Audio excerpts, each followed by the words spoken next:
ରିଟିନ ଲେଖୁଛୁ ନା? ରିଶାନ ଡାକି ଡାକି ଡାକି ଡାକି ଲେଖ। ହଁ ତୁମେ ଲେଖି ସାର। ସବୁ ଶିଖିଛି ତ? ହଁ ଲେଖ।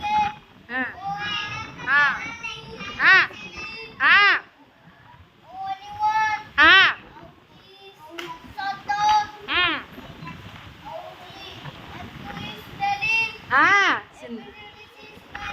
ହଁ ସବୁ ସେ ଶିଖି ଯାଇଛି। ଆଉ କିଛି ନାହିଁ ପାଠ ବାକି। ବସିଲା କ'ଣ ସେ ନ ଶିଖିଛି ବୋଲି କହିବନି ତମେ। ବସ ସବୁ ସେ ଶିଖି ଯାଇଛି।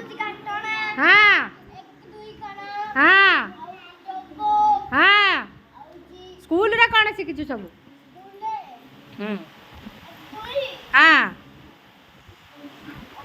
ଏକ୍ସଟ୍ରା ପାଠ ସେଗୁଡ଼ା ତ ସବୁ ଶିଖିଛୁ। ଆଉ ଏକ୍ସଟ୍ରା ପାଠ ଗୀତ ଗୀତ ଗୀତ ଗୀତ ଶିଖିଛୁ କି ନାହିଁ? ନା ସବୁ ତ କାଲି ଶିଖିଛୁ ମୁଁ ଆମେ ଜାଣିଛୁ। ଗୀତଟା ଶିଖିଛୁ ନା ନାହିଁ? ଗୀତ ଆମର ଯୋଉ ଗୁରୁମା ଶିଖଉଛନ୍ତି। ମାମୁଁ ଘରେ କିଏ ଅଛି? ହଁ ଆଈ କ'ଣ କରେ ଆଈ? ହଁ ସାର ସାର। ଆଉ ଏଗୁଡ଼ା କ'ଣ କୁହାଯାଏ? ହଁ ସେଇଟା ତ କରୁଛ। ଆଉ ମିନାରେ ମିଠେଇକି ଏଟା କ'ଣ କହିଲେ ଗୁରୁମା? ଗପ ନା ସେଇଟା?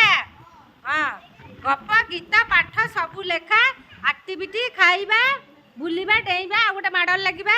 ମାଡ଼ ଲାଗିବାଟା ଅଛି ନା ଏଣ୍ଟ୍ରି? ନାଇଁ ଅଛି ନା? ସେ ହଁ କହିଲାଣି ଆଉ ତୁମେ ନା କହିଲେ କ'ଣ ଅଛି?